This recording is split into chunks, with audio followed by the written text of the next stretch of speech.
Olá, pessoal! Bem-vindos ao Opa News BR. Hoje a gente vai fundo numa história que, olha, mistura poder, política internacional e, claro, a justiça. A questão é a seguinte: será que um político brasileiro pode, de fato, usar a maior potência do mundo para pressionar os tribunais do seu próprio país? Pois é, vamos tentar entender essa batalha que é bem complexa. É exatamente essa pergunta que está no centro de uma denúncia assim explosiva, apresentada pela Procuradoria-Geral da República, a PGR. Uma denúncia que coloca em xeque os limites da atuação política. E a acusação tem alvos bem definidos: o deputado federal Eduardo Bolsonaro, filho do ex-presidente, e também o comentarista Paulo Figueiredo. A alegação é muito séria. Eles teriam articulado com o governo americano para interferir em processos criminais contra Jair Bolsonaro aqui no Brasil. Tá, mas para a gente entender a gravidade disso tudo, primeiro é fundamental saber do que se trata o crime. Coação no curso do processo, o que é isso? Bom, falando de um jeito simples, é basicamente usar de ameaça para tentar influenciar uma decisão da justiça, sabe? Para favorecer um interesse pessoal ou de outra pessoa. Vamos então para o primeiro ponto, a campanha de pressão. Segundo a PGR, isso não foi um ato isolado, não. Pelo contrário, foi uma série de ações muito bem coordenadas para alcançar um objetivo bem claro. E de acordo com a denúncia, não ficou só na conversa, não. Foi uma estratégia com várias frentes. Envolveu viagens, reuniões de alto nível lá em Washington, tudo isso para, supostamente, constranger o STF. E as palavras foram bem diretas. A PGR usa declarações públicas como essa, que chega a pedir sanções severas ao Brasil, como uma prova de que a ameaça não era nem um pouco disfarçada, era explícita desde o comecinho. E aqui fica bem claro qual é o ponto central da acusação. As ameaças, segundo eles, foram seguidas por ações bem concretas do governo americano. Primeiro, uma tarifa altíssima, depois suspensão de vistos de ministros e, por fim, sanções diretas. Logo depois do cancelamento dos vistos veio essa postagem do Eduardo Bolsonaro. Para a PGR, isso soa como se ele estivesse assumindo crédito pela pressão e ainda prometendo mais.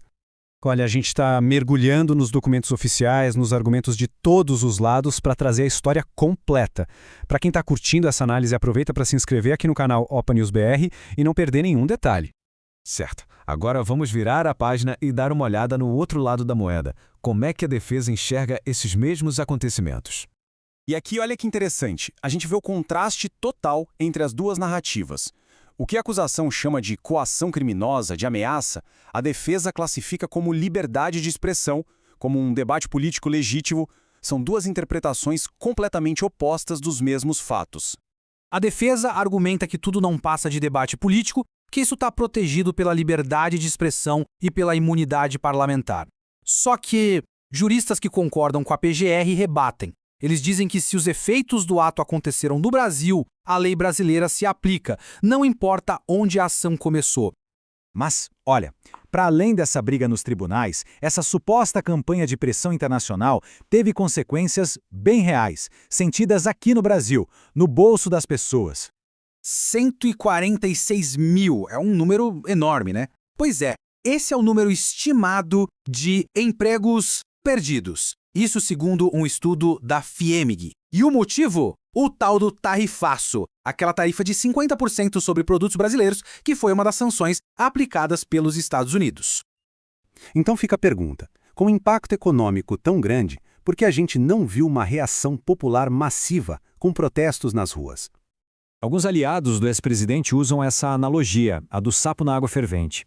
A ideia seria que as restrições foram impostas aos pouquinhos, de forma tão gradual que acabaram neutralizando uma reação mais forte do público.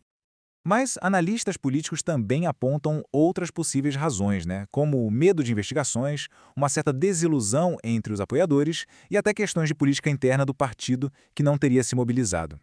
E no fim das contas, tudo isso nos traz de volta à pergunta fundamental desse caso todo.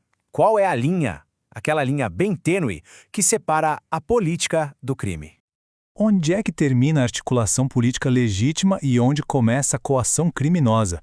Esse caso força todo mundo a pensar sobre essa fronteira, uma fronteira bem difícil de definir, entre o que é pressão política aceitável e o que é interferência ilegal. E aí, qual é a opinião de quem nos assiste? Foi uma manobra política legítima ou um crime contra a soberania do país? Deixem a opinião nos comentários. E para continuar acompanhando análises como esta, claro, não se esqueçam de se inscrever aqui no canal do Opa News BR no YouTube. Muito obrigado pela companhia e até a próxima.